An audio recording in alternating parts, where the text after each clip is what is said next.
Hello there. Season 2, episode 58 of the Third and 10 podcast is now live. Hope you guys are well. Happy Thursday to y'all. I'm Nate, as always, joined by my co-host Brian Geminaro. So right now we are live on Facebook, YouTube, and Instagram. So yeah, it's gonna be a fun episode. Meta. And Meta, the whole I forgot because Meta Facebook is Facebook, Instagram, is and then Meta YouTube's Google. and Twitter's just by itself, run Twitter's just by Elon, yeah. Elon Musk himself. Not that we'll dive into politics too much, but he's No, there is a political campaign I want to address. I want to get out of it right now. Okay, then. There's been talks about renaming the Gulf of Mexico. Oh, God. Some people are against it. Some people are for it. I believe I have a compromise. We rename the Gulf, but we rename it the Gulf of Margaritaville. I don't understand how anybody can get mad at naming that Gulf the Gulf of Margaritaville after the greatest peace holder of our time, Jimmy Buffett. Margaritaville. The Gulf of Margaritaville. This is from the Jimmy Buffett official account, which, by the way, I don't know how that's still tweeting. He still tweets. Isn't he? Yes, Jimmy Buffett is dead. He's family member? I don't know, bro. He's still tweeting. But that's from the official Jimmy Buffett account. And I posted it. I'm like, I don't know who I need to talk to. I don't know which side would like this, but that's my campaign for something. Make the Gulf of Mexico the Gulf of Margaritaville. I wonder why he's even changing the name in the first place. Because I know he wants to change the Gulf of America, which I don't know why. Someone a lot smarter can explain that to me. But if we're going to change it, let's change it to something funny. Let's do the Gulf. I mean, come on. If it's the Gulf of Margaritaville, I don't care if you're Republican, Democrat, Socialist, Libertarian, Anarchist. I think you could be like, you know what? That's funny. Let's do that. And why not name it after someone who's... Let's name it after some guy who just all he wanted to do was sit on the beach and drink margaritas. I don't know. I think anyone can get behind that. Why not him? Yeah, I mean, if you got something against that, you might need to have fun. You need to look in a mirror for yourself. If you're like, I don't like the man that just wanted to drink all day and sit on the beach. Can you explain to me what you didn't like about him? Because that sounds amazing. That's living life right there, I tell you that. It's literally what people do for vacation. Like when you say, let's have fun, it's let's go sit on a beach and drink somewhere. And then he's like, you know what? I'm going to make music about this. Gulf of Margaritaville, 2020, whatever. All right. We'll see what Trump does. Not a bad name, though. It's It's got a catchy ring to it. And it kind of everyone can like that. What does a margarita taste like, if you don't mind me asking? I have never had a margarita. Really? Nope. No, I mean, I've had cold drinks. It tastes like a slushie, but you drink 3 buckets of them and you feel good. Feel good. Maybe one day I'll give it a try, but yeah, as y'all know, I'm not a big drinker. Brian is the drink expert out of the two of us, so that's why I asked him. Before we start, of course, prayers and our thoughts are with the people or people that were involved in the airplane and helicopter crash that happened yesterday. Tragic event there. Super tragic. Did not expect to, you go home and you expect to unwind after work and you see that. It's like, oh, Jesus. Yeah. I think 60 people passed away. Tragic. It's an absolute tragedy is what it is. There's no ifs, ands, or buts about it. And just pray for the families, pray for maybe they can find survivors, but it's just horrible the more you read about it. Yeah, they found 4 of them so far from the last time I read about it. And it was tough that I saw a post about a guy whose wife texted him before the crash, and he was just telling the reporters how he just hopes that they can pull her out of the water. But I saw that. I'm like, I heard that. My heart broke when I saw that one. Like, oh my God. Yeah, just considering the crash and the waters being, obviously dangerous freezing. When you're falling from that far down. And it's freezing on top of it down there. Exactly. So it's definitely tough, but like I said, that's yeah. We'll hopefully hear more positive. Hopefully some good news comes. Hopefully. Let's just course. keep hoping for good news. Of course, as always. But without further ado, let's get to today's agenda, which consists of a lot of good, fun things to talk about. First off, we'll talk about our NFL awards predictions. The list for this year's awards came out, I believe, last week, so we'll give our predictions today. We'll talk about the Senior Bowl. Not so much the East-West Shrine Bowl, but it's tonight though. So if you want to do tonight, there you go. Watch that. There you go. And then we'll give out our first Giants mock draft. It'll be 3 rounds, and we'll for those on YouTube and Instagram and Instagram, YouTube, and Facebook. You guys will see it on your screen as we will share our screen and have it on ProFootballFocus.com. And for those of you on Spotify or listening to the YouTube audio version, if you're on Spotify, we'll put like a little sign, a time card. You pause it and you go into YouTube and you come back. You're damn right. You're damn right. So yeah, this year's NFL awards. I was looking at it. Good list of candidates. I was looking through every single category. There wasn't really any. I guess I wasn't upset with There was one name. I'm like, really? Him? Really? Comeback player of the year. They have DeMar Hamlin again. It's like, so he didn't win last. Like, don't get me wrong. DeMar Hamlin had a great year, but comeback player of the year this year, like, what did he come back from? Getting benched all last season? Well, then again, he was a starter. No, he was. Don't get me. And he played really well. I'm not taking away from DeMar Hamlin. I'm just saying when I think comeback player of the year, for this season, DeMar Hamlin's not where my mind goes. I think of him for last year. Yeah, because he won it last year, obviously. Yeah, because he played last year, and then he just became a starter. Like that. By that logic, any rookie quarterback is comeback player of the year. Because I had a good rookie year by even better sophomore season, so that's why I should be comeback player of the year. I think if a rookie quarterback sits on the bench his entire year, then slowly gets starts, and then becomes a full-time starter in his third season, that player's not winning comeback player of the year. That's what DeMar Hamlin did. Only stuff happened. I think the NFL it's still fixated on the whole he did come back. I also think they're trying to make up for last year when he was supposed to be like a shoe-in to win, and Joe Flacco won. Yeah, true. But we'll give our predictions on that one. That's going to be the second or one of the last categories. Sixth category that we'll discuss here. But let's start with the most important one, most valuable player. So for each category, there are 5 players that were named for each one. So we'll start with MVP. We have Josh Allen from the Buffalo Bills, Saquon Barkley of the Philadelphia Eagles / former Giant, Joe Burrow from the Cincinnati Bengals, Jared Goff from the Detroit Lions, and Lamar Jackson from the Baltimore Ravens. Brian, we'll start with you for this one. Who do you have winning most valuable player? I mean, this is pretty simple for me. It's Josh Allen. Josh Allen had a season like no other. Like, think about where the Bills were coming into this year. He had lost his best target in Stephon Diggs. He had a receiving core that was, by all standards, pretty underwhelming. I think a lot of people went into it and goes, this is the year we're going to see the downfall of the Bills. And it's solely on the play of Josh Allen. They are a couple plays going their way from singing the Super Bowl right now. Like, that was all on Josh Allen with James Cook did well. The defense stepped up.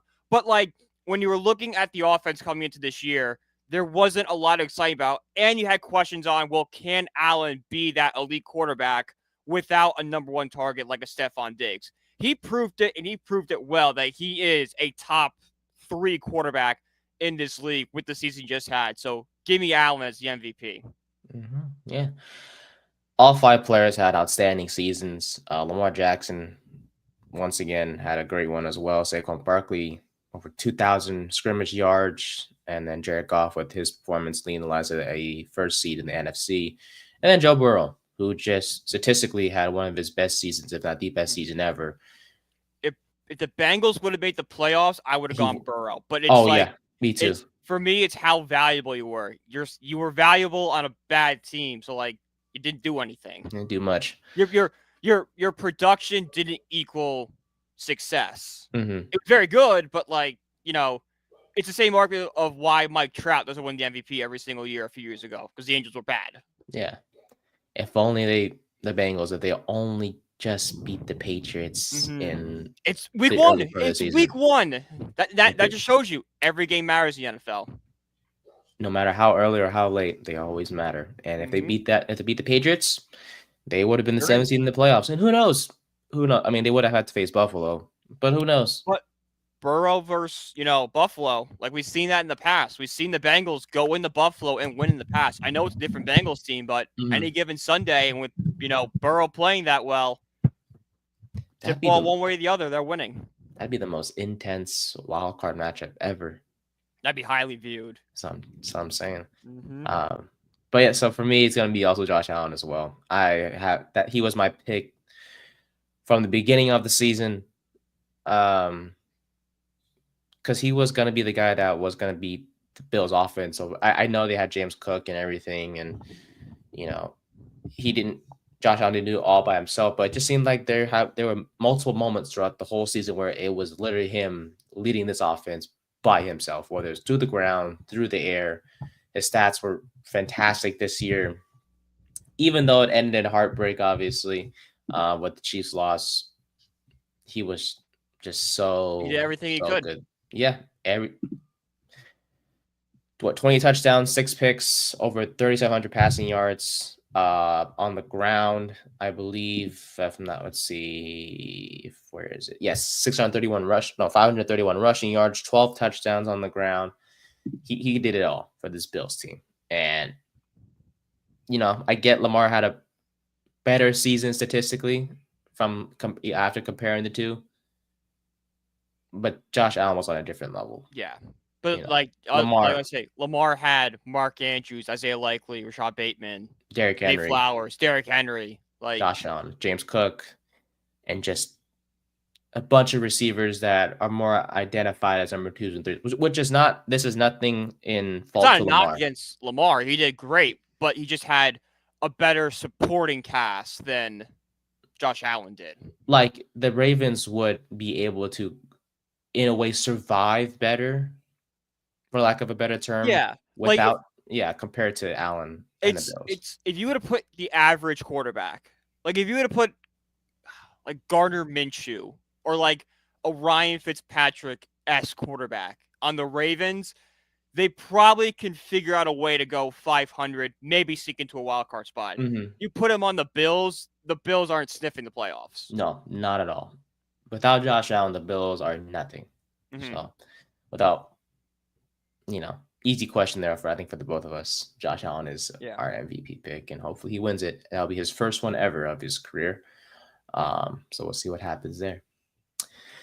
Offensive Player of the Year: Saquon Barkley, Joe Burrow, Jamar Chase, Burrow's teammate on the Bengals, Derrick Henry, who we just mentioned, and Lamar Jackson. I'm going to go with Saquon Barkley. Yeah, I am too. That's a slam dunk for this one. Easy over 2,000 yards this year in 16 games, which I think has to be remembered, because he didn't get the extra game. He did it in like a 16-game season, just like everybody else preceding him did. He was so good this year. Best season I've seen from him, and obviously that says a lot considering he was a Giant for 5 plus years. 5. Yeah, 5 plus years. 5. Yeah, it might be 6. I think it was 6. No, it was 6. 5. They picked up the 5th-year option, and then they franchise tagged him. Yeah, it was. Yeah, so 6. 6. Over 340 carries this year, over 2,000 yards on the ground, 13 touchdowns, 5.8 yards per carry. He was first in carries and yards across the NFL, 8th in touchdowns. He, of course, he had Jalen Hurts at quarterback, A.J. Brown, Devontae Smith, a better offensive line, but it doesn't matter. Different whenever Saquon touched that ball, you're like, this is going for a touchdown or a 10-yard game. Run. Yeah, it was always just big plays with him this year, and with every big play he made, it made me kind of miss him even more sometimes. Right, we always talk about how Tyrone Tracy is nice to have on our team. But I'd be lying if I said I didn't miss Saquon Barkley, just based off the season he had this year. We can make the agreement that moving on from Saquon was a smart move for the franchise and not tying down money to a running back when you're not a competitive team and like you're bringing in a young guy like that. But that doesn't take away that Saquon Barkley had a great season and it was a great signing for the Eagles. Yeah. Like the Eagles and Giants were just in two completely different spaces where it made sense for the Eagles to give Saquon Barkley all that money, whereas the Giants had so many other holes. Do you really want to invest all that in a running back that's going to age? Mm-hmm. And the season that Saquon had, also Derrick Henry as well, who's also up for the award. Those two guys, and also we can throw in Josh Jacobs in there. Those three guys kind of just show that, hey, maybe paying running backs isn't the worst idea in the world, because they will give you the seasons that they've had. Josh Jacobs more on the lesser side because he wasn't really one of the top backs. But I think he was more overshadowed by how good Saquon Barkley and Derrick Henry were. Like if you look at Jacobs' numbers, they're pretty good. Oh yeah, I mean he was on a Packers offense that wasn't that explosive. He was like kind of the consistent force behind that offense, I would say. Yeah. I going back off your point, like paying running backs, I think what we're going to see is more competitive teams pay running backs. We're like, oh, we're so close. Let's bring in the big running back. And maybe that's what gets us over the top. We're like teams like us, the Titans, the Browns, they might be more cautious of paying a running back because it's like running back's a finishing touch piece, not something you could build a franchise around, Yeah, because for teams like in the Giants, so many other holes. Whereas the Eagles was like, okay, we got a good defense, pretty solid offense. All we really need is maybe an all-star running back. They look at the market, Saquon Barkley's there. Why not give it a shot? And they did that, and it paid off magnificently as they are now. And so we all know in the Super Bowl.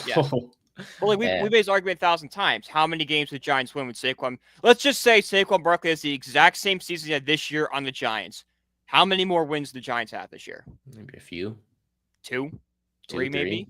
That's how bad his offense team was. But that's what I'm saying. We have 2 or 3 wins. We're not in the playoffs, and we've fallen into like the late top 10. So we're not getting that talented.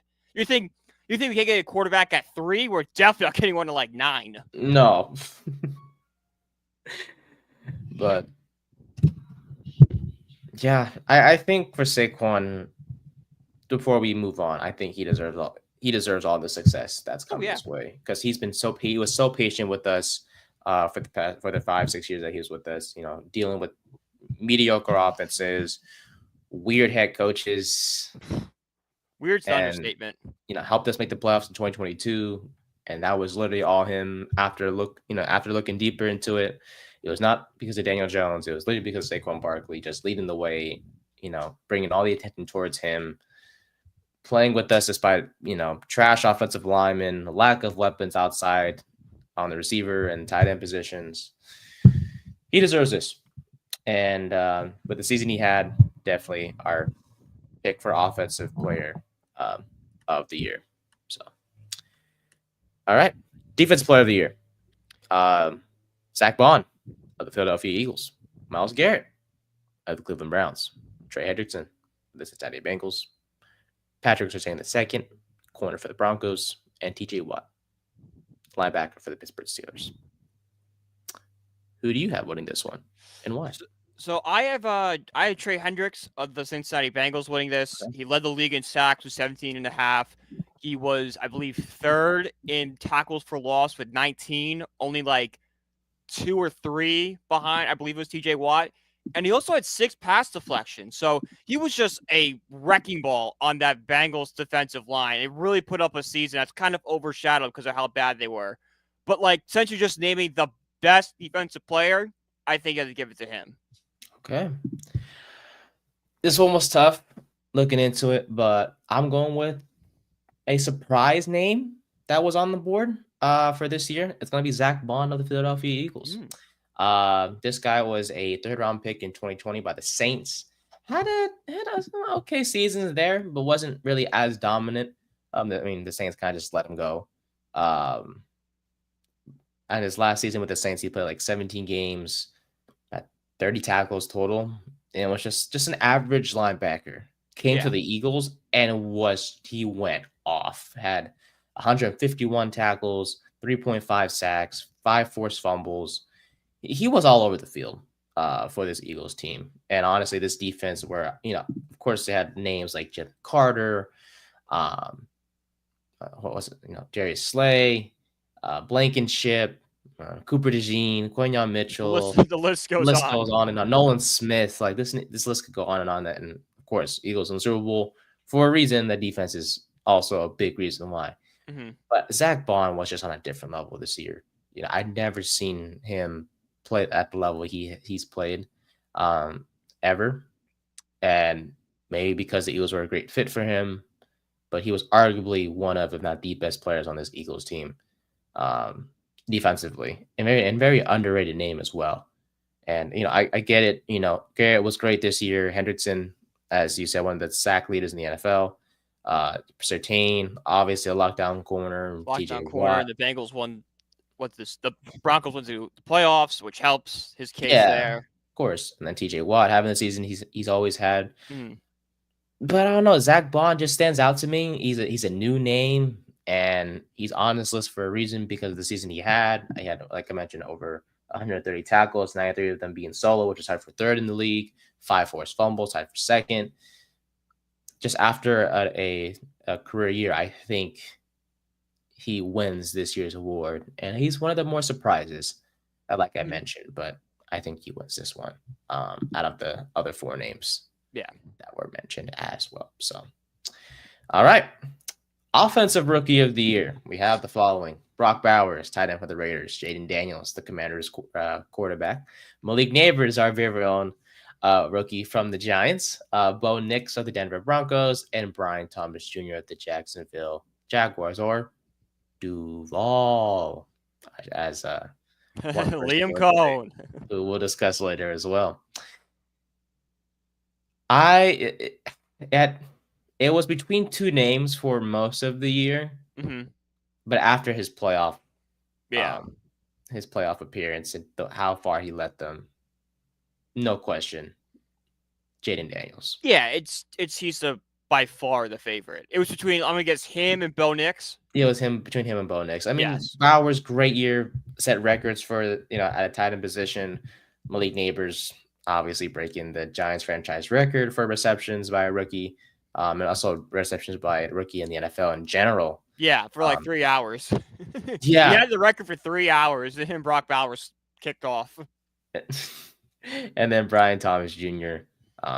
Being the lone bright spot in that Jacksonville organization. Yeah, basically receiver number 1 for them over there. You know what's bad when not even Trevor Lawrence, the guy we all this is the best quarterback prospect since Andrew Luck, isn't a bright spot on your organization.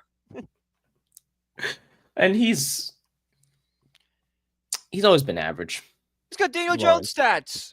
Yeah, but no one talks about it as much because they just he won national championship games at Clemson. He was leading a Clemson dynasty. He was the wonder kid ever since he was in high school. He didn't lose. He only lost championship games in high school and college. Yeah, but hey, they won't ever bring that up. No, and so be it. Tired of us getting slandered and whatever the case may be. Anyways, but overall, Daniel Jones contract's bad. The Trevor Lawrence contract, if it doesn't work out with Liam Coen, that's the worst contract. That's a long one right there. They got to deal with. So. And it's we were smart and gave Jones the opt out. There's no opt out in that Trevor Lawrence contract. They're stuck with it, and the cap hits huge. Oof. That's why you don't always have to pay the quarterback the big bucks. You might have to make them happy and make them stay. But if they're not doing well, that's why we have to give a little credit for Joe Shane for that contract to put that opt out in there. Hey, if things don't work out, we have the eject button that we're okay. It may cost us money, but at least he'll be off the team. We can start over eventually. Yeah, it will cost him in the short term, but in the long term, we can get better. Exactly. The money will always increase. If you have that opt out later on, you just have to eat the dead money or cap hit or whatever the case may be, and the Giants will be able to do that. Short-term pain for long-term investment. Damn right. But Jaden Daniels, obviously the Commanders have their quarterback of the future, no doubt. Over 3,500 passing yards, almost 900 yards rushing by him as well. Over 30 touchdowns total for Mr. Daniels. 25 of them was through the air. Was tied for 10th in the league, and a QBR of 70.5, which is 4th in the NFL. Yeah, he was great all year long. Kept turnovers to a minimum. Usually, sometimes we see rookie quarterbacks making a lot of mistakes. He didn't really do that this year at all. No. Was there wasn't even like a stretch of games. Like normally, the rookies have like a stretch of games where they play bad and they might get benched a little bit. Jaden Daniels never had that. You always felt comfortable that he was just gonna, even if he had a bad day, it would still be an average performance by NFL standards. Yeah, he was consistent all year long, and I'm honestly like, even though these teams are in our division, Eagles, Commanders, and all that stuff, and there's players from their teams up for their awards, I'm happy for him, especially for Daniels. I'm super happy. Daniels, I'm really happy for. Yeah, 100%. He was so close to making the Super Bowl more enjoyable to watch this year. It was so close. But obviously, Commanders' offense is going to get it done. The Eagles were just too dominant. But no doubt, Daniels had an outstanding season. This Commanders team, without him, would have been at the bottom of the NFC East, like they've mostly been for most of I don't know. We're probably the bottom. They would be competing for the bottom spot. Let's pump the brakes. We're still at the bottom. Yeah, but with him, they obviously had so much success. They definitely need to get more weapons around him for sure. The running game could, use some help, massive help, I should say. So we should look out for them to get a running back this year in the draft or in free agency. Yeah, that's a team that can go sign the running back to the big contract, like I was just talking about. Yes, of course, and they could get some help on defense, but a running back would definitely give him a boost like Saquon did with Philadelphia. And it's a safety blanket for Daniels. Like Daniels didn't have it. All right, give the balls to whatever big free agents out there. There you go. Because Brian Robinson and Austin Eckler, they're more suited for backup roles. They're not just they're not really the RB1 types that you want. No. So, but yeah, shout out to Daniels, man. Hell of a season by him.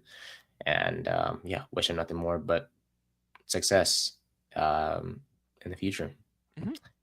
Defensive Rookie of the Year: Cooper DeJean, Braden Fisk, Quinyon Mitchell, Chop Robinson of the Dolphins from Penn State, and Jared Verse of the LA Rams. Who do you have winning Defensive Rookie of the Year? This was the toughest one, but I think I gave it to Jared Verse. I just he just kind of transformed that Rams defense. It became more formidable again. And it just reminded me this Rams team is really good. It's not just what McVay and the offense can do. This defense can step up, and it is young. It has a bright future ahead of them with guys like Verse leading the way. So give it to Verse. All right. Yeah, I will also give it to Verse as well. I believe he led the rookies in sacks, unless it was Fisk. No, I think it was Verse. One or the other. But overall, there were, when Aaron Donald left, there were talks like, okay, who's going to be this next dominant force on this Rams defense? And it was like, okay, they got two guys in Verse and Fisk, but they're rookies. It won't make too much of an impact. Man, Verse stepped up and made that impact. He was a menace. Had over 66 tackles, 4.5 sacks, 2 forced fumbles on the year, and based off his playoff performance he was wreaking havoc on the Eagles. Like, obviously, only had 2 sacks, which is not a lot, of course, but he was getting to the quarterback consistently against the Eagles, especially when Fisk went out in that playoff game. He stepped up in a veteran. Like, okay, he's out. It's time for me to hop on this thing and get it done. And he was the one that was like low-key trash talking to the Eagles, where it's like, I'm excited to get that 60 or 30K that I get whenever they win a playoff game or whatever the case may be. And Eagles fans were like, oh, just another trash talker. But even Eagles fans were giving him respect too, where it's like, okay, he kind of backed up his talk and he played really well. And I'm not basing my decision based off that, but just overall this season has been consistent. That's a key word for any player up for any award, is consistency. And he was consistent all year long, getting to the quarterback, causing pressure, all the things. And he made Rams fans low-key forget that they ever had Aaron Donald, or they don't, maybe the better words, they don't miss Aaron Donald as much because of what Verse did this year for the Rams. So, yeah, shout out to him, man. So I think he's and DeJean, Mitchell, two young studs on that Eagles defense that I wish we had, at least one of them, because they were transformative for that Eagles defense as well. And they're going to be studs for years to come, and a pain to deal with in the NFC East, as always. But nah, I'm going to give it to Burst for this one as well. Comeback player of the year. We talked about a little bit about it earlier with Damar Hamlin, but Joe Burrow, Sam Darnold, J.K. Dobbins, Christian Gonzalez, and Damar Hamlin are up for the award this year.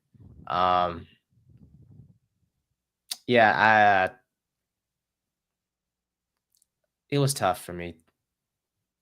Three names stood out: Burrow, Darnold, and Dobbins. Honestly, all suffer. Burrow and Dobbins suffering major injuries the last year, and then Darnold just being ass. Yeah, Darnold mononucleosis. Yeah, there you go. Well, yeah. Mono, the middle school kissing disease. Well, we'll just use that. I'm gonna give it to Burrow, man. Burrow, all right. Like Dobbins was good this year. I mean, ACL injury. Ravens said, "Nah, screw you." Came out, this year with the Chargers, signed by them on like a 1-year deal. 26 years old, but he had a surprising start to the year. Finished with over 900 yards rushing, 9 touchdowns on the year. Like, he had a pretty good damn season. But man, Joey B, man, I tell you, last year had that devastating injury. Not devastating, but just a nagging injury. My apologies. I'm making it sound more dramatic than what it was. But he had a pretty significant injury that made him miss 7 games of the NFL season. Came back healthy this year. There was some concerns to start the year, but he went from throwing for 2,300 yards last year to throwing over almost 5,000 yards this year. 43 touchdowns, 9 interceptions. So, like Jaden Daniels, we talked about earlier, kept mistakes to a minimum, and he was so close to leading the Bengals to the playoffs. If not for their early season struggles, they would have made the postseason, and possibly, I'm just saying, I'm being hopeful here, possibly could have upset Patrick Mahomes, because the last time Mahomes lost in the playoffs, it was to Joey Burr and the Bengals in the AFC. But those are massive numbers, career highs across the board, amongst obviously the leaders in the NFL. Yeah, Joey Burr is my comeback player of the year. But what about you, man? I respect it. I thought about giving it to Burrow, but think about where Sam Darnold was just last year. Buried on the 49ers depth charts. Like, I think it was quarterback 3 for majority of that season. Like, basically looked like his career was over, was going to be signed in Minnesota. Even Minnesota didn't believe in him because they drafted McCarthy at 10. It was going to be Darnold's show for 4 weeks, and then you bring in McCarthy. Now, granted, you got a little lucky that McCarthy got hurt and that he could, have a full year as a starter. But the fact that he took a Vikings team, which expected to go probably 500, maybe a little worse with him, to take them to 14 wins and get them to almost being the top seed in the NFC. And, before 2 really bad games that mattered most, was probably going to get a multi-year contract. I have to give it to Sam Darnold. It's a guy who legit revitalized his career and basically brought a career that basically seemed like it was over back to life, and looks like he's going to be one of the hottest quarterback commodities on the open market this season. So that's why I had to give it to Sam Darnold, because he legit came back from basically being forced to retire. That's true. No one expected him to start in Minnesota, but after that injury to McCarthy, it was like, okay. And then it's like, oh, God, we sat here in this podcast, goes, the Giants can win week 1 because Sam Darnold's not a good quarterback. And then he lit us up and had an insane stretch over that first few weeks. It's like, okay, this guy might have found something. Yeah, and even after that Giants game, it was like, okay, he can't do it again, can he? And he kept doing it. And then just kept doing it. It's like, okay, this isn't a fluke. This wasn't a really bad Giants team. This might just be a really good Vikings team that's found something with Sam Darnold that no one else could figure out. I think the one thing that I have kind of a knock against Darnold is that he did kind of struggle down the stretch, whereas Burrow was more consistent all year long. But that doesn't discount the fact that Darnold shouldn't be on this list. It's just a matter of that Sam Darnold looked like Sam Darnold, if you know what I mean. Towards the end of the year. But my counterpoint to that is like with Burrow, we knew like if he could come back, he would still be a top flight quarterback. Mm-hmm. Yeah. Sam Darnold, we were like, yeah, he's probably done this year. Maybe he gets one more year in this league before we're going to see him in like the UFL. Now it's like, okay, who's going to sign Sam Darnold this year? Because he showed something. He does have some suitors, and whoever does take a chance on him will obviously have him as a bridge quarterback. I don't see him being a franchise quarterback. No, he's definitely a bridge wherever he goes. Yeah. But he could be a bridge for a competitive team. If you're a team that's missing a quarterback, signing Sam Darnold might not be the worst idea. Might be the best option, especially if you're drafting a rookie as well this year, rookie quarterback. Yeah, not a bad choice to have. You want to take a shot on like Milroe or Jackson Dart? All right, we'll sign Darnold for 2 years. We'll have Milroe and Dart sit for a year and a half, and then bring them in. There you go. All right, Coach of the Year, Dan Campbell, Detroit Lions. Kevin O'Connell, Minnesota Vikings. Sean Payton, Denver Broncos, Dan Quinn of the Washington Commanders, and Andy Reid of the Kansas City Chiefs. Of course. Who do you have winning this one, my friend? I got Dan Quinn. I really think he has changed the entire culture in Washington. Think about where this team was going into the year. They were seeing it's going to be rebuilding, maybe struggling, but they could put some signs.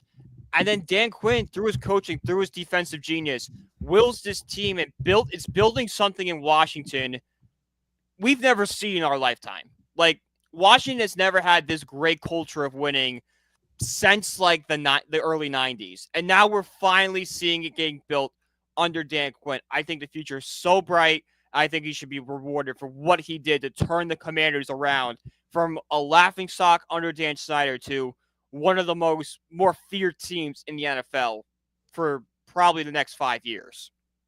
Okay. Yeah, no problems with that there, honestly. There's a reason why he's a candidate here on the list. And that Commanders team is going to be, they have a bright future ahead of them, not because of just Jaden Daniels, but also the fact that Dan Quinn has been excellent. Kingsbury's coming back next year. Mm-hmm. They're going to be so good for years to come, man. It's going to be ridiculous that we have to deal with this crap for years. But for me, we're like, we lost the Cowboys. The Commanders replaced them. Damn it! It's like, no, darn. It's like, yeah, the Cowboys going to be, they're going to be the new. They basically switch roles, basically, the Commanders and the Cowboys. Yeah, they're the Raiders. They're the Raiders of the late 2000s when Al Davis was dying. Mm-hmm. That's what it was. Basically. For me, it's gonna go to Kevin O'Connell with the Vikings. Last year, 7-10, rough year for the Vikings. Came out this year, O'Connell he turned Sam Darnold around. 14-3 year for the Vikings, which would have been good for first in any freaking division, but the NFC North. But the NFC North. He's a good coach, man. Honestly, just turned that culture around over there in Minnesota. It's clear, and also has done wonders at the quarterback position, coaching up Donald and helping him have the season he's had. Justin Jefferson's obviously a good receiver and everything like that, but without O'Connell, I couldn't see another coach be a better fit for the Vikings than O'Connell. And just after the year he's been the coach for the past 3 years now for the Vikings. Best year yet. Oh, yeah. For him. And you have the young quarterback coming in, which if you're a Vikings fan, you have to be ecstatic to see what O'Connell can do with J.J. McCarthy, a guy who knows how to win and has won in the past. I'm not saying all the attributes are there. I didn't love him coming out of the draft, but if there's anybody that can turn him into a good quarterback, it's Kevin O'Connell. It's O'Connell, 100%. So, if McCarthy has a good season next year, a lot of credit will go to him. But once again, it will just show that O'Connell he's a quarterback whisperer, and maybe, just maybe, Daniel Jones, if he has a chance to play.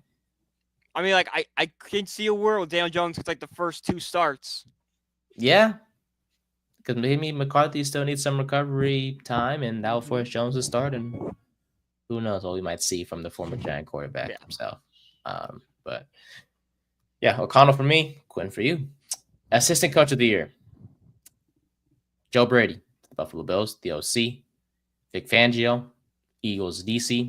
Brian Flores, the Vikings DC. Aaron Glenn, Detroit Lions DC. And Ben Johnson, Detroit Lions OC.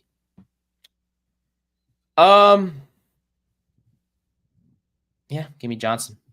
Johnson. Ben right. Johnson, Detroit Lions OC. This offense was putting up points like crazy. Honestly, it made Jared Goff look really freaking good. Mm-hmm. He turned Jared Goff from a bridge to a franchise quarterback. Yeah, it helped. Basically, what's it called? Denote the theory that 2 running backs in a system don't work. Yep, he killed that. Yeah, killed that one. Just overall, this Lions offense was one of, if not the best offenses in the NFL, and he let the way, calling plays and on all that good stuff. So give me Ben Johnson for this one. But what about you, my friend?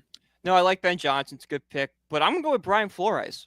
Okay. Because if you look at the Vikings defense last year, that was such a major hole for them. That defense was atrocious in 2023. Terrible. And then to start the season off, Brian Flores under his coaching turned him into a pretty good unit. I'm not saying they're one of the best in the league, but a good unit and one that could win them football games. And I know they brought in a lot of big free agents and drafted well, but the fact they took all those pieces and reworked it and put the Vikings defense out there, which had struggled so mightily, that's a great job. Probably should have been considered for some head coaching jobs. Give him the assistant coach of the year and have him maybe next cycle get another crack at it.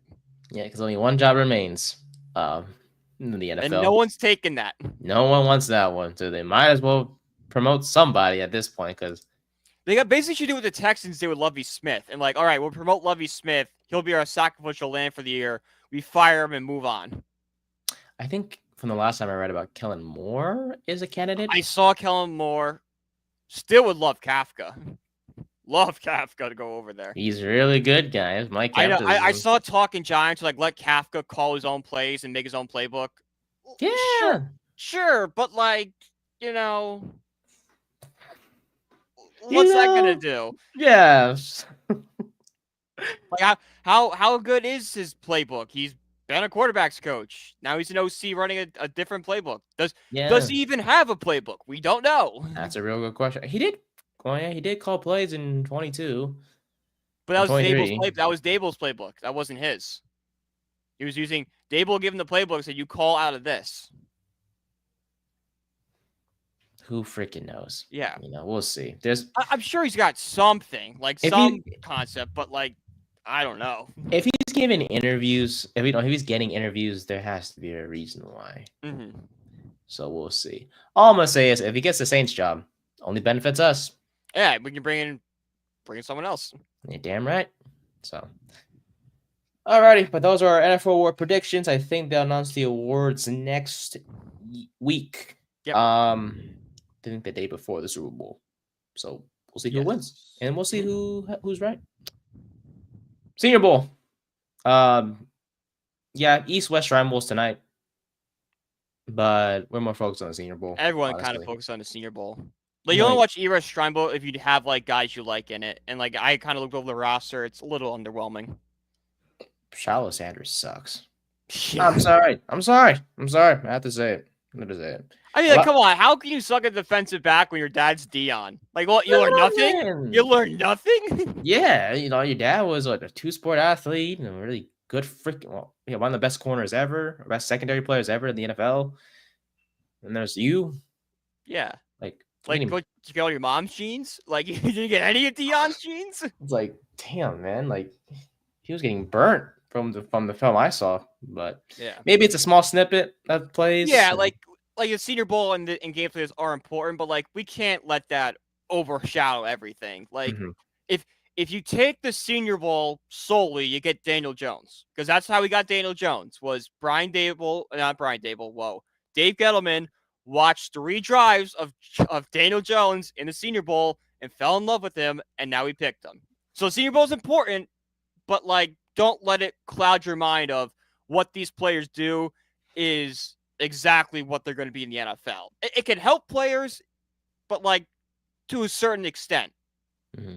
That all just the only thing that the players in the Senior Bowl have all in common is that they're seniors. Yep. Doesn't mean they're gonna be freaking good. They're just all seniors. They got invited. A showcase to showcase. They're seniors. Yeah. So Senior Bowl. It's not that hard. Exactly. So, but we got some takeaways from it, and had a few. I guess I'll start with mine. For me. Dylan Gabriel, he could sling it.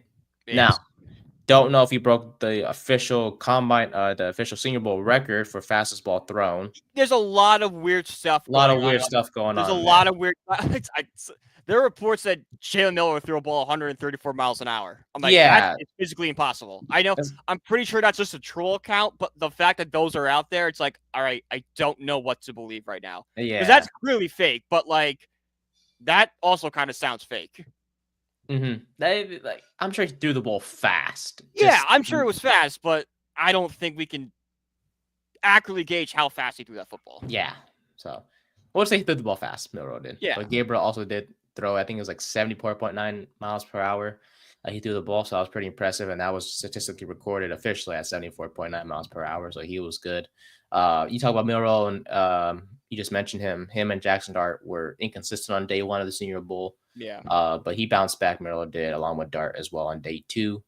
Tyler Show from Louisville, 6'5" quarterback. He's a day three guy, but he could rise after what he's done in the Senior Bowl practices so far. He has mobility. He could sling the rock, had over 20 touchdowns this year, or 31.5 passing yards for Louisville.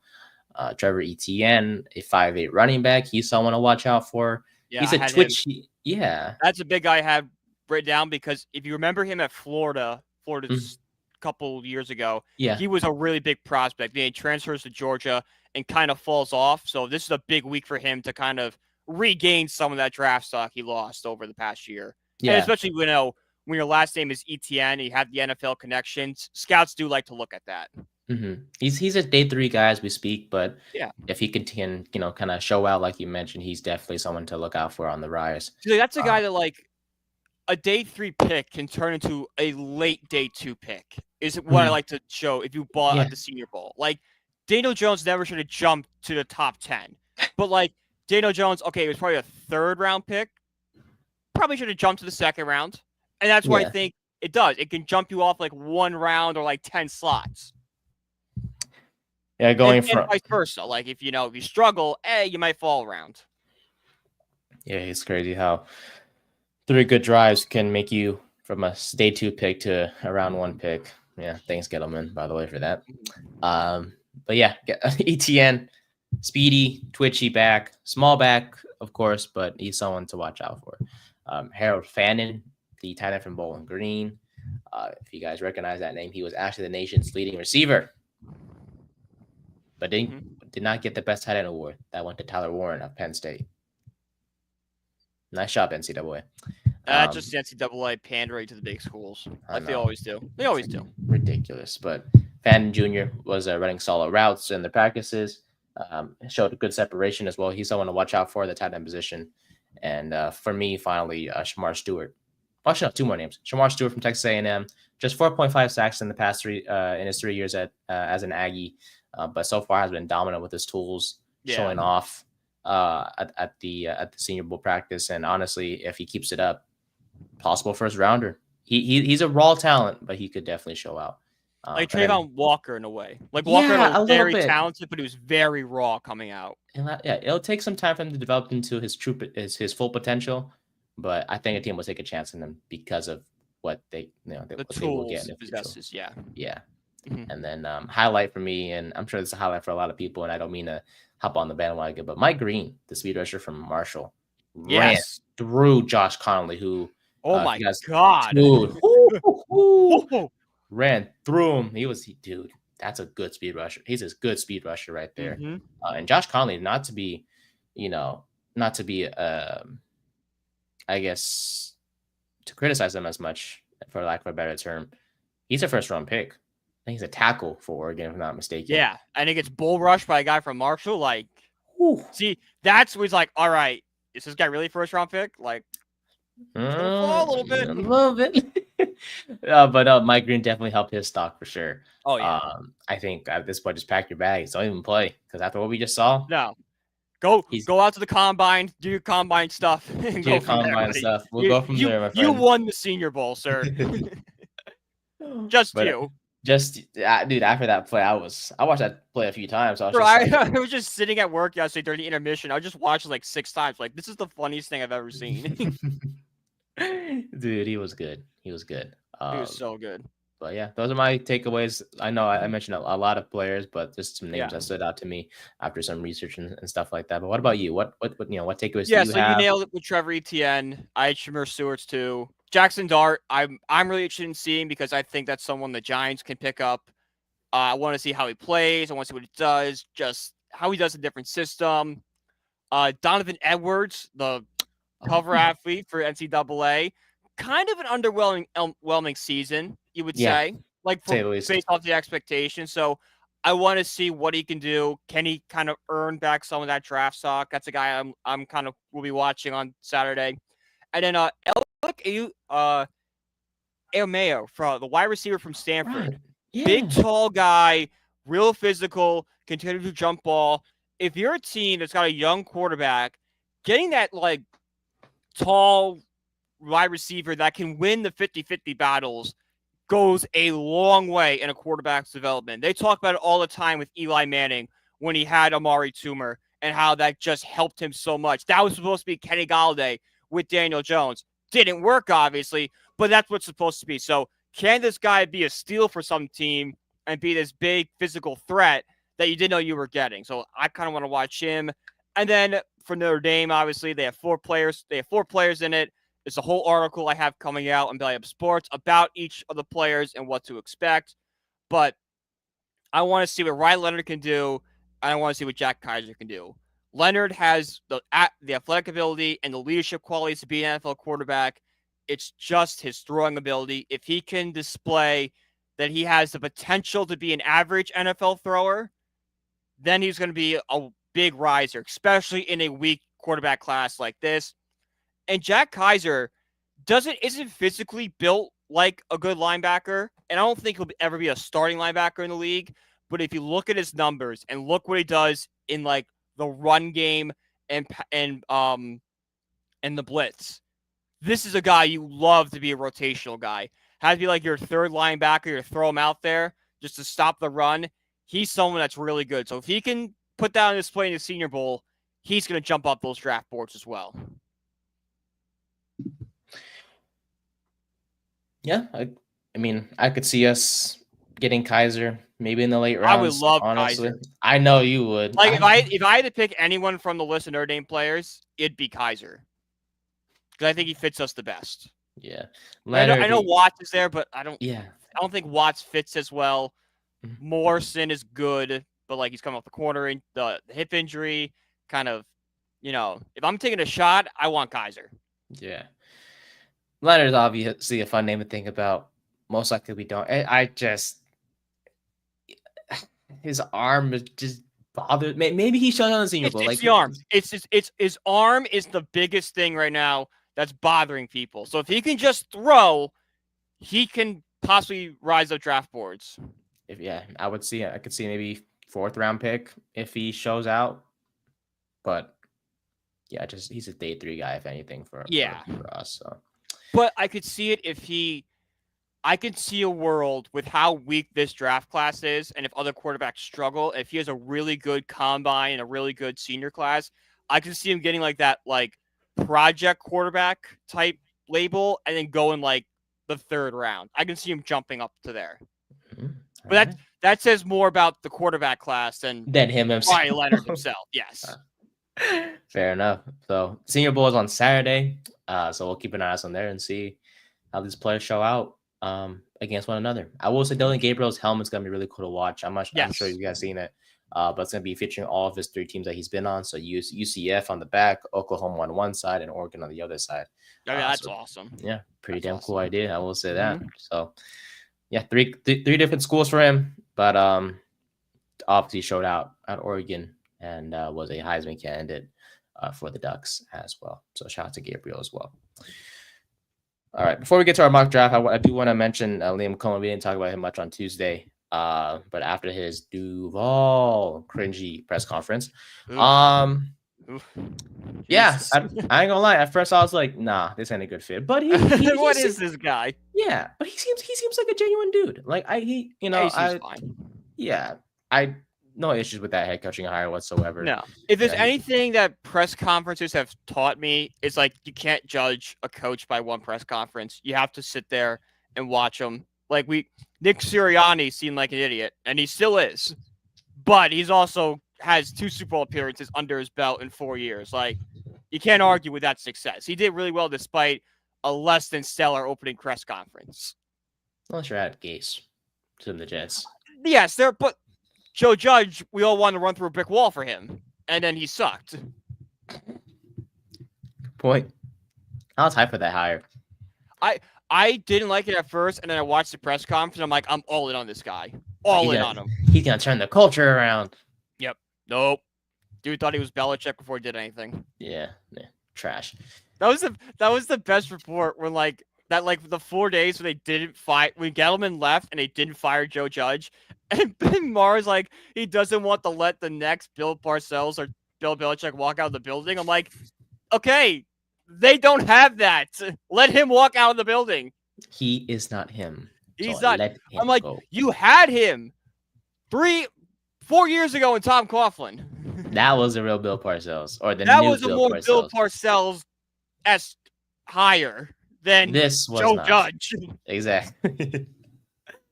But yeah, it was a cringy press conference. Oh, it's cringy. Coen. Yeah. We can make fun of all we want, but like, I'm not gonna sit here and say he's gonna be a bad coach because of this press conference. From a football standpoint, he's gonna be a good one. I think the players like him a lot based off what we've seen from social media. He's a McVay guy and really likes being that kind of McVay guy, so that's always beneficial, especially in these times. Yeah, that Bucs offense was, I believe, top 10 possibly. I think if not mistaken, thanks to him. For sure, Baker Mayfield had a great season. Oh yeah, great season by Baker Mayfield this year. Thanks to him. So he, if he can replicate that with Jacksonville, I think Trevor Lawrence has a bit of more of a higher ceiling than what we think he has. Yeah. So yeah, we'll see what happens there. But just want to mention him real quick because we didn't discuss him much on Tuesday. So I just want to get that out. But before we go, one last topic. Our first Giants mock draft. Yes, 3 rounds for this one. And I'll be sharing my screen for all of you on YouTube or the video version of this podcast. And for those of you, like I mentioned, on Spotify, as Brian mentioned earlier, come on to YouTube and you'll see the screen there. But all right. So yeah, we'll go 3 rounds. As you guys know, the Giants have the 3rd pick in this year's draft. And so much talk with what the first 2 teams are going to do in the Titans and the Cleveland Browns. But we'll see what this mock draft has to offer. And it's obviously not always the best thing to have when you have a top 10 pick. But hopefully this is one of the last times we have a pick in the top 10 because that means we're really freaking good. We're moving on. We're becoming better. So without further ado, yes, we don't have Pro Football Focus Plus, but I will likely consider it once we get deeper into the offseason. Yeah.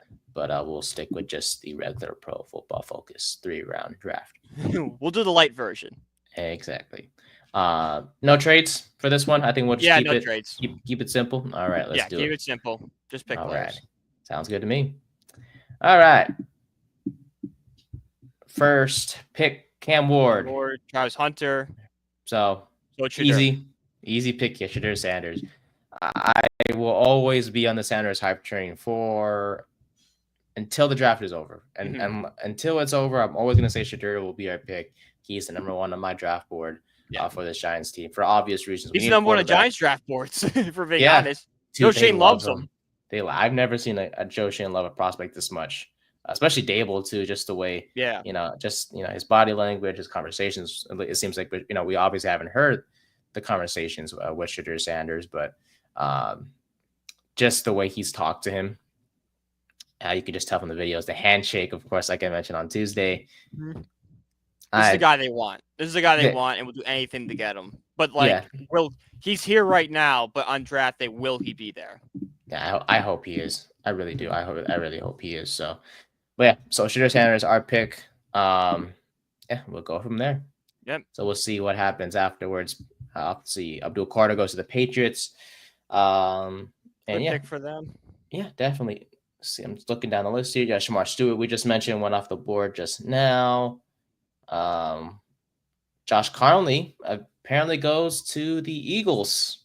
So another great. Even though he got burnt by Mike Green, another prospect for the Eagles to develop into a really good offensive line. Let's hope he sucks. Yeah, let's just hope that isn't the case. And then you mentioned Alec Ayomanor. Yeah, there he is, right there at the end of that's a good pickup for the Chiefs. Get yourself another wide receiver. Here's a wide receiver that's not just like a speedy, athletic guy, like a different style receiver. There you go. So, all right. So we have the 34th pick in round 2, and some players on the board here: Colston Loveland, Donovan Ezuraku, TJ Sanders. I saw Xavier Watts here on the board. Yeah, there's Watts. Cam Scatabo at running back. Jalen Walker, the linebacker from Georgia. But let's think about it real quick, because the Giants, right? So they have their quarterback. Mm-hmm. There's still many positions to address. Offensive line could be an option as well. Yeah. Especially the right tackle position. We don't know what the status of that is right now. Mm-hmm. Maybe it's kind of a low possibility, because I don't think the Giants have really discussed it as much, or we haven't discussed it as much with the Giants. But maybe a new center, if they don't believe in JMS that much. Possibly. It's a low possibility. I think it's a little early for that. Yeah, because it's only year 3 of JMS, so I think they want to give him one more. If it's like next year and he's still struggling, I could definitely see center being picked right now. But I think right now they want to give it to JMS. Mm-hmm. So, corner would be a big one. I would consider. Corner's a big one. Yeah, I'm thinking corner, maybe offensive tackle also. Yeah. Would you go running back? Because I think Tracy's the guy, and you're kind of stuck unless you cut Singletary. But even then, I don't think you're using a second-round pick on a running back right now. Yeah, I think you much rather pair Tracy with like a veteran. Yeah, keep in mind this is a very early mock draft, so we're still trying to get familiar with the name. So the combine hasn't even come out yet. The Senior Bowl is this week. Exactly. So it's still very, very new to all of us. So I guess what position did you want to address, and we'll look at the prospects from there. I think we probably should go with offensive line. I feel like that's going to be a big, especially if you're bringing a young quarterback. Don't repeat the mistakes of the past. Go with the offensive lineman. Okay. So I think maybe the best thing to do is just take the best one off the board, which is Wyatt Malum. Had a 91.1 Pro Football Focus grade in 2024. 6'6" senior tackle. Mostly played left tackle for West Virginia, but maybe moving to the right side to see what he can do there. Honestly, there was a certain tackle we have on the roster that also played right tackle in college, Mr. Thomas. So that's true. If be open to it, maybe he gets less injured. Maybe switch on the right side. I'm not saying that's what the Giants going to do, and I bet there's like a 0.1% chance it happens, but it's an interesting idea. Yeah, just move Miller. Yeah, just keep Thomas on the left side. Yeah, it's going to be if we do draft Wyatt, he's moving right. Yeah, so we'll put Millum on the right side, and we'll see what happens there. So, all right, we got a tackle or possibly right tackle replacement for the future. Yeah. So that means it'll be Thomas. I think, so Runyon will be back. Running's back. Yeah. JMS. Runyon, JMS. You need another guard in there, unless you want to throw unless you want to run it back with Van Roten or something. Yeah, that's what I was thinking. Maybe it's Van Roten was more of a. Oh, was it Luminor? Luminor you could put there too. Luminor was the tackle, but could move into the inside. Van Roten, I think, was more of the inside guy we used this year. So you can roll with them, but I don't know if that's something the Giants want to do. I think the Giants would rather get an established guard. Yeah, based off what's it called? Evan Neal. Evan Neal is a possibility to move inside. I think he's more of a cut candidate, a trade candidate, if anything, because he did not play at all this year. And then when he did, he kind of sucked. Yeah, true. So Mullen kind of solves that for us and kind of helps us keep addressing the offensive line. So yeah. All right. Round Final 3. pick. Yep, final pick here. Obviously, there's big names on the board still. Caleb Johnson, Kevin Winston Jr., the safety from Penn State, Dylan Gabriel, Jalen Milroe, Harold Fannin Jr., we talked about earlier. But I think it's safe. I kind of want to address the corner position. Yes, that's exactly what I was going to say. I think it'll be best. Honestly, I know Harrison's here, Thomas here, Dotson here, but I really, really love Denzel Burke. I know his ranking is a bit low. ADP is in the 126s, but I think at the combine he's going to show well, and he can play. He's in the slot, corner, box. He can do it all. He's a 6'1" corner, senior, 22 years old. He's a young guy, but I really love Denzel Burke. I don't know if any other names stand out to you. No, nothing really stands out to me. So I'm ready to. I'll roll with Burke. I'll roll with the reach this time around. Yeah, until we get more familiar with these guys. Exactly. Let's be honest. I think for me, this mock draft is mostly because of names I kind of recognize a little bit. Burke is one guy. Obviously, names and schools you recognize. Like you don't know of what MAC player is gonna be great yet. Because you watch the MAC on Tuesday, but you're not really watching. Yeah, no one's heard of Quinell Mitchell. Yeah. Holy crap! They gave me an F. Damn. That's just them going off their project. He's 43 on the big board. Shedeur Sanders is going in the top 3. Yeah. That's where that came from. Come on, Pro Football folks. It's making me look bad and shit. Yeah. Damn. Yeah, so it'll be Sanders, Milam at tackle, and then Burke at corner. To me, I think Burke rises up the boards. He's a good corner. He has a lot of talent, I think. He's someone to look out for the Giants. And then Milam is obviously a tackle that may not be considered by the Giants, but honestly, just a good name to look out for. Yeah. Because we do need beef up the O-line. Yeah. Apparently, we were 16th in offensive from Pro Football Focus's offensive line official final rankings on the regular season. Kind of where we wanted the Giants to be. Yeah. I thought we fell off low key. I thought we were last, but I think that was a different website that ranked us. But apparently we finished 16th.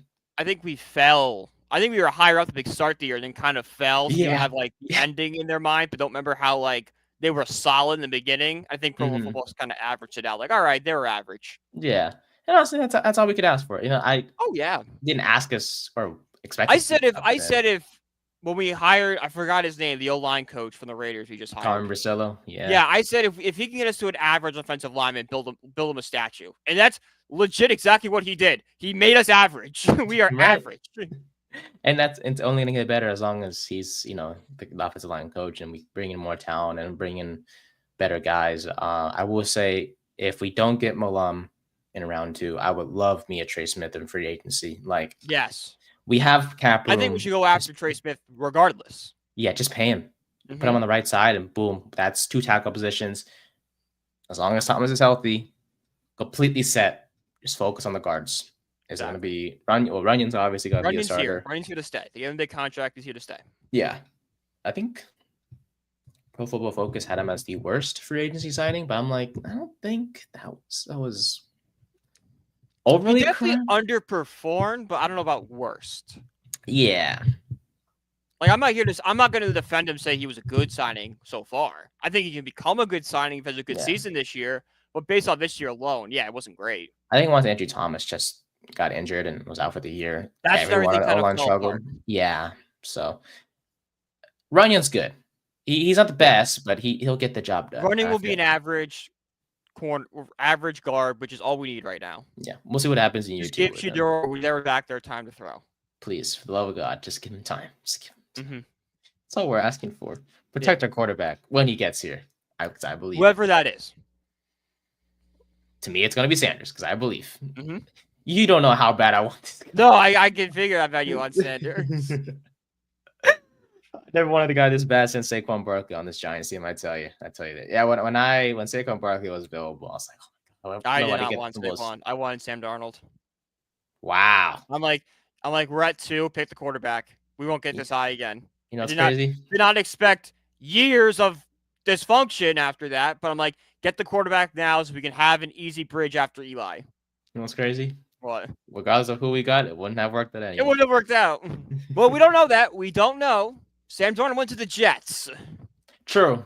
We would have treated him a lot better. Yes. We also had a Hall of Fame quarterback in front of him. We don't know how that would have gone. That's correct. I'm not saying it would have been better. I'm just saying it could have been different if he had, a better culture and not the Jets.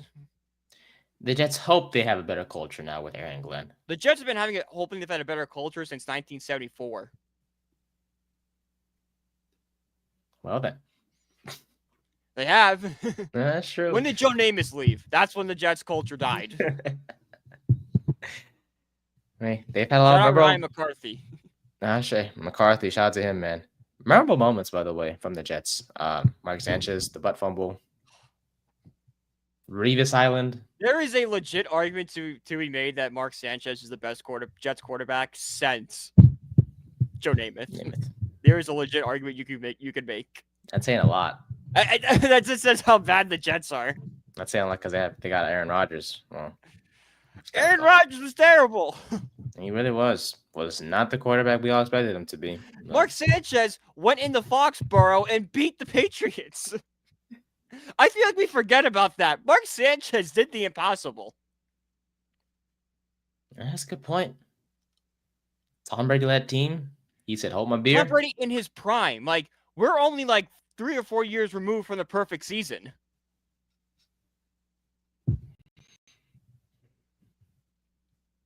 Yeah. He had that moment. Had a few other good moments. Led the team to the playoffs. Yeah, led the team to the playoffs. Peyton, Brady, Rivers, and he almost beat Roethlisberger. But after that, after that, it was horrific. He got benched for Tim Tebow. Yeah, I felt this. That was a weird signing. That was such a weird. Jets. Why did the Jets trade for Tim Tebow? That's no sense. What did they see him as? I was just like, you already had Sanchez. Like, maybe give him a shot. Like why? Like, if anything, Tebow's a downgrade from Sanchez right now. Like, Tebow had an okay rookie season, but not great. Yeah, how about Tebow, man? He went from. What do you mean he's a baseball player? No, stop. He is.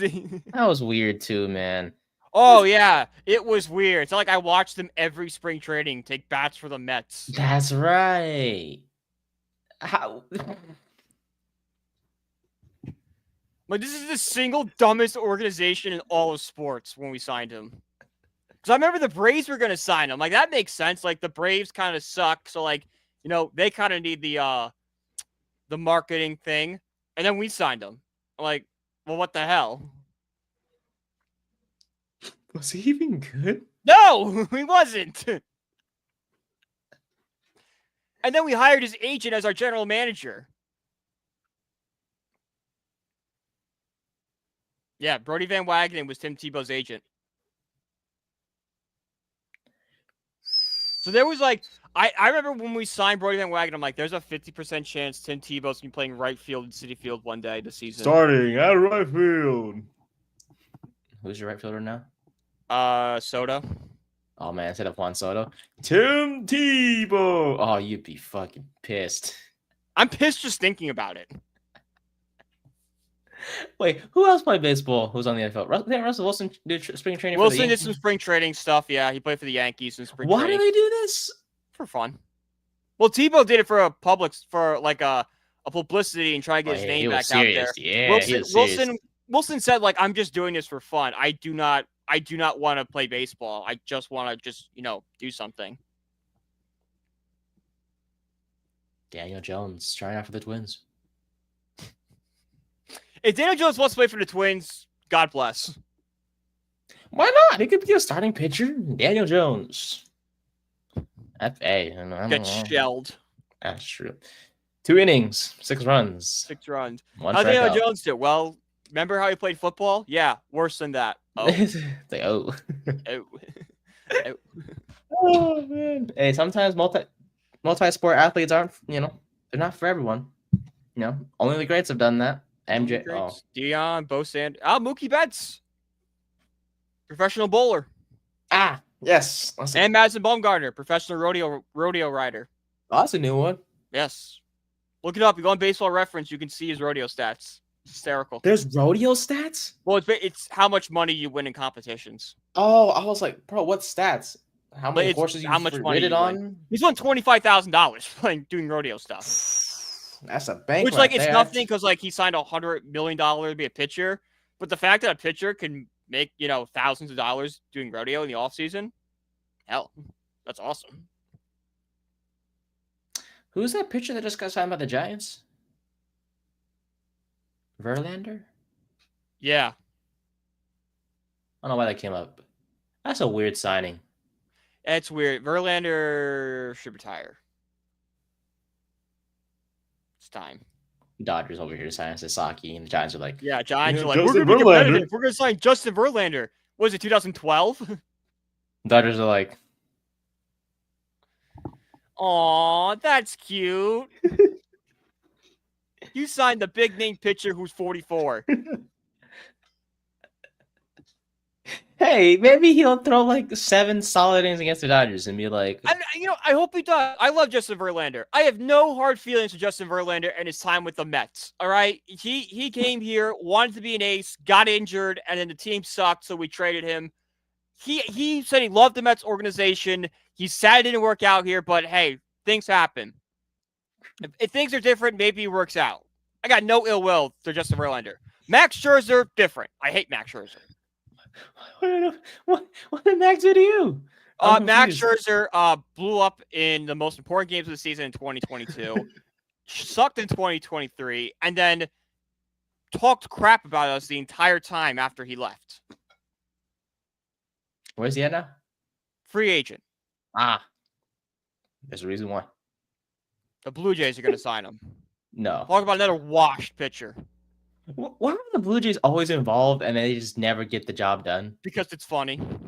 They're like, we're going to win and be competitive. We'll put our name in the hat. Pretty much. It's like, guys, we're in it. Yeah, but you're not winning anything. Like, you guys are in so many things. Eventually, you think you'd win one by accident. I just won eventually. Yeah. It's like with me and my friends, we did parlays and we were on like a 20 parlay losing streak. Or like, okay, this is mathematically impossible. We do it so much, eventually one's got to hit. Yeah. Like almost by accident, it has to hit. So probability is not on our side here. Responsibly. You did it responsibly. I know you did. I got to say it. Toronto. Idiots. Anyways. Oh, yeah, by the way, before we go, I did see the cover of MLB The Show 25. Yeah. Sorry, that's ugliest. No, that's terrible. Cool idea, just missed the mark.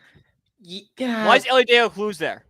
Yeah, what, because he steals bases? I don't know. Yeah, like, cool. Stealing bases is awesome. But, like, Paul Skeens just won Rookie of the Year, and Gunnar Henderson had a great season. If you want to do Skeens and Henderson and be like the stars of tomorrow and like the NL and AL, that's cool. That makes sense. Why 3? Yeah, why 3? It looks weird. 2 NL, 1 AL. Okay. Yeah. What's do 1 NL, 1 AL, and it's like, oh, these are the 2 future stars. Like, okay, yeah, makes sense. Now we're on to something here. Put Libby Dunn in the game in like the stands when Skeens is pitching. Oh my god, be the most fun game of all time. Oh, you know how in 2K? I'm sorry. Before we go, you know how in 2K they've added like one celebrity / notable name in the stands. I don't know if you know about that. Yes, throw Libby out there. Who would the Mets be? Who would the Mets be? Oh, great. Yeah. Jerry Seinfeld. I would say probably our guy. Maybe Billy Joel. Who would the A's have?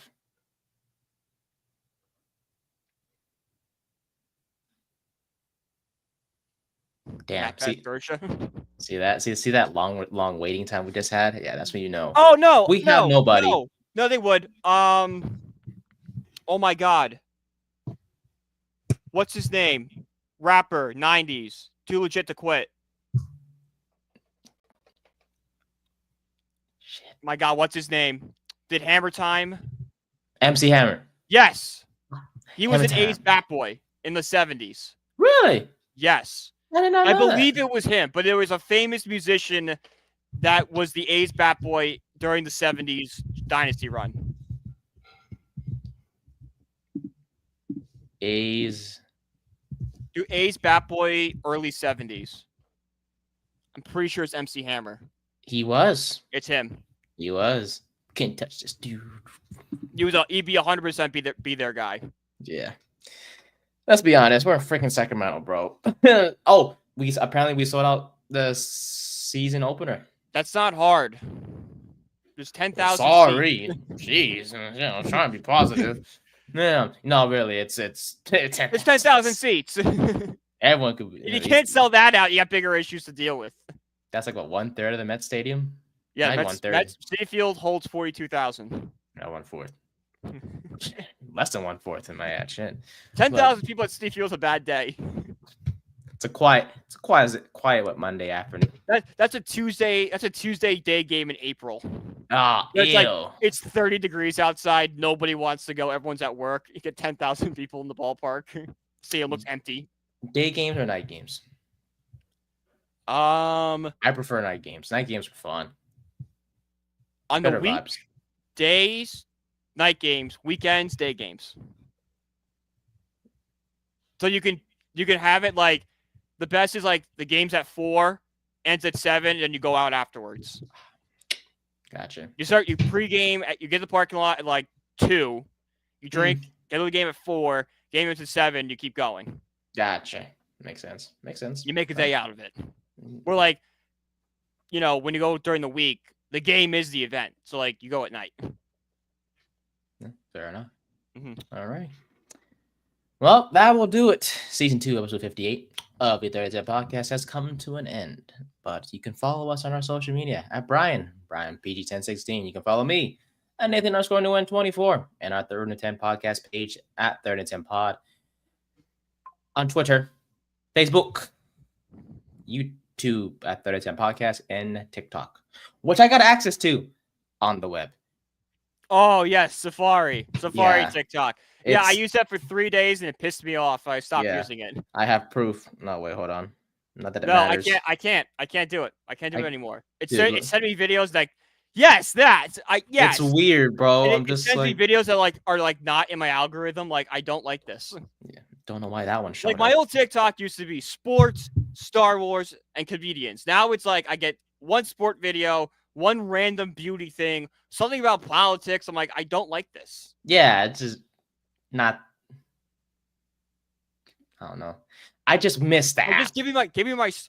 I want to go from watching a Mets highlight to learning about Anakin Skywalker to watching a guy on a horse do something stupid to learning about why the A's might make a run this year. That's what I want my TikTok algorithm to be. Your TikTok algorithm is pretty cool. Is that what your old TikTok algorithm was? Yes, that's what it was. That's what it was. Great. What was mine? Mine was just. Yeah, it was just all sports. Occasional woman stuff, I guess. I don't know. And then we get the occasional Sopranos clip, Family Guy clip, South Park clip was thrown in there. But it was great. I love when they do that stuff. They put random clips from movies and shows. Mm-hmm. That's whoever does that stuff. Shout out to y'all. There was a time my entire TikTok was just South Park. It was just South Park. Now it's just my friend literally threw my phone across the room. He was still listening to it. It was just South Park clip. He's like, bro, you listen to South Park for 2 hours. Do something else. I assume that's one of your favorite shows. I love South Park, yeah. You have a memorable favorite scene? I know we keep going, but this is interesting stuff. Mine's the top of my head. Mine's the iPad one. Which part? The one where he's the cuttlefish part? No, where he's like. The mom was like, "You can have the Toshiba. You can have the Toshiba. Yes." Mm-hmm. And they're like, "No." And no, you're trying to me, mom. My mom is trying to me. Can you take me out to dinner? Because I like to be wine and dine before I've been.